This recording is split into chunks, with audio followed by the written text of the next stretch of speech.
Olá, Ifianos, tudo bem? Eu sou a Maria Carolina, sou aluna do terceiro ano de Informática aqui do IFSP Campus Guarulhos e eu sou monitora na matéria de Banco de Dados.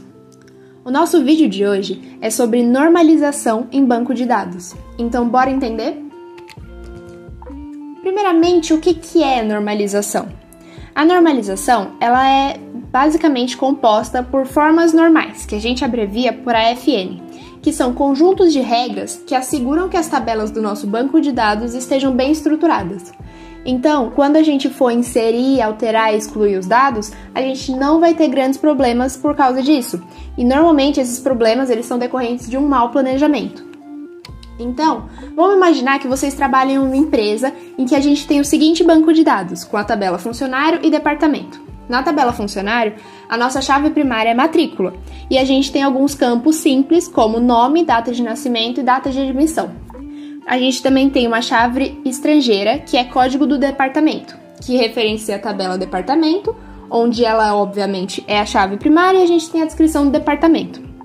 Então, nessa chave estrangeira, é muito importante que toda vez que houver uma inserção, uma alteração, uma exclusão de dados nesse campo, é extremamente necessário que ambas as tabelas estejam em sintonia. Se elas não estiverem, vão ocorrer erros nesses comandos. Então, é para evitar ao máximo esses tipos de erros que nós temos 3 formas normais principais. E embora elas não sejam únicas, elas são as mais usuais. Então, vamos passar uma a uma para vocês entenderem um pouquinho melhor? A primeira forma normal, ela diz que a gente não pode ter atributos multivalorados, ou seja, com mais de um valor, nem compostos, que são aqueles que poderiam ser divididos em atributos menores. Então aqui, nessa tabelinha fora da FN, a gente tem endereço, que ele é composto pelo nome da rua, o número, a cidade e a unidade federativa, tudo no mesmo campo. Isso torna muito difícil quando a gente for fazer qualquer um dos comandos. E telefone, se vocês repararem, tem alguns clientes que têm mais de um telefone. Então, é um atributo com 2 valores. Para os atributos multivalorados, como eu falei, eles podem ser divididos em atributos menores. Então, aqui seria na mesma tabela. Então, a gente continuaria na tabela de contato cliente, só que agora a gente teria, ao invés de só uma coluna de endereço, teríamos também número, cidade e a UF, para a gente poder desmembrar certinho esse atributo.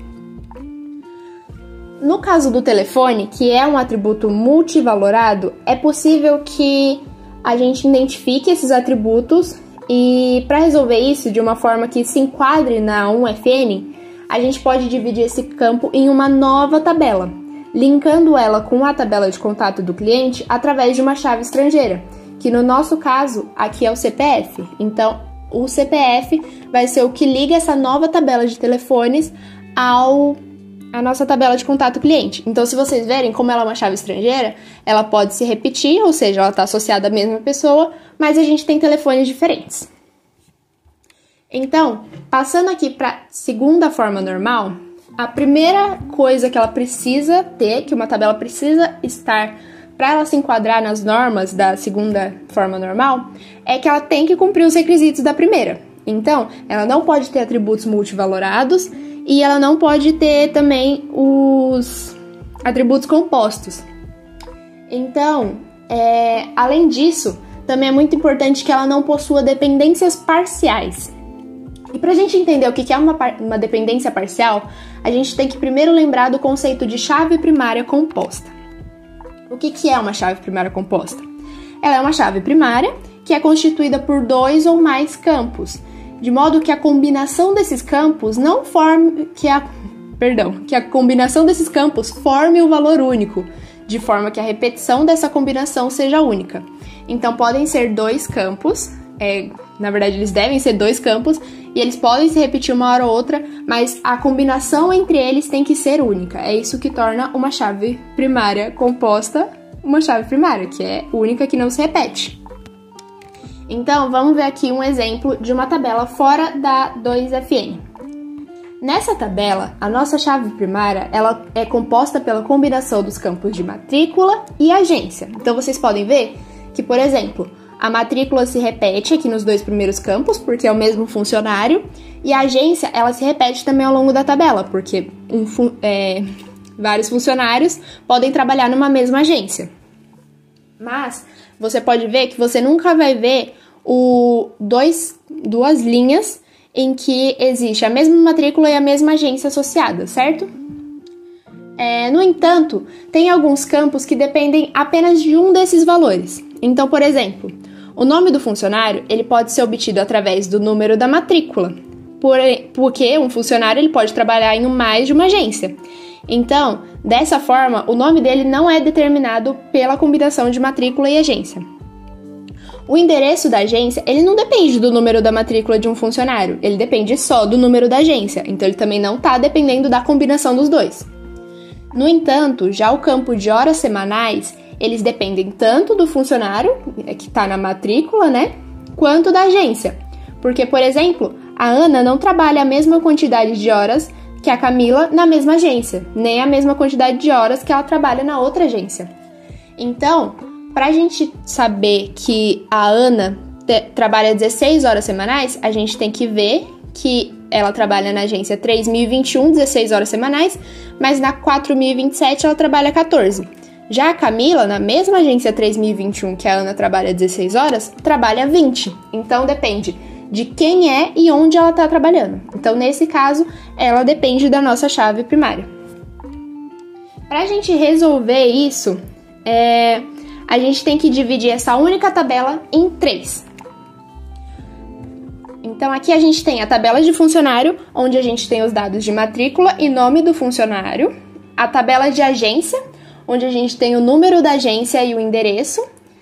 E a tabela de horas trabalhadas, onde a gente tem matrícula e número da agência, formando a combinação que dão as horas semanais. Então, através dessa tabela de horas trabalhadas, a gente consegue puxar o nome do funcionário pela matrícula, que é uma chave estrangeira, da tabela funcionário, consegue puxar onde que ele trabalha pelo número da agência, que referencia também a tabela de agência, e assim a gente consegue descobrir as horas semanais de cada um e em cada lugar.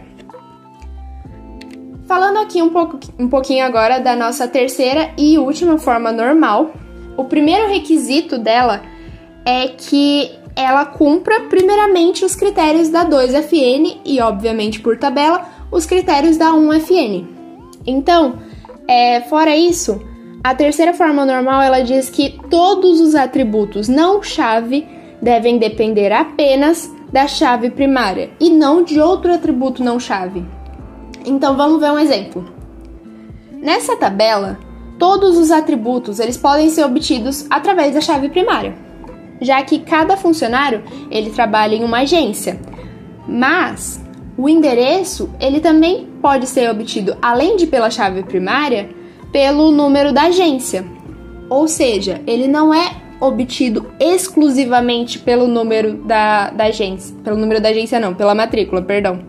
Então, ele não é obtido unicamente pela chave primária. Ou seja, ele depende de um campo que é não chave. E caso houvesse mais de um funcionário trabalhando em uma agência, o que não é o caso dessa tabela, o endereço dependeria tanto da matrícula quanto do número da agência, que é um atributo não chave. Então, dessa forma, caso o endereço não fosse necessário, o campo poderia simplesmente ser excluído. Mas, no caso da necessidade desse campo de endereço, ele poderia compor uma outra tabela, e que ela estaria unida para a tabela de funcionário por uma chave estrangeira da agência. Então, a gente tiraria o campo de endereço da agência para ele não depender do número da agência, certo? E aí, no caso, todos esses dependeriam única e exclusivamente da matrícula, e a gente teria uma tabela de agências, onde a gente teria os números da agência e o endereço.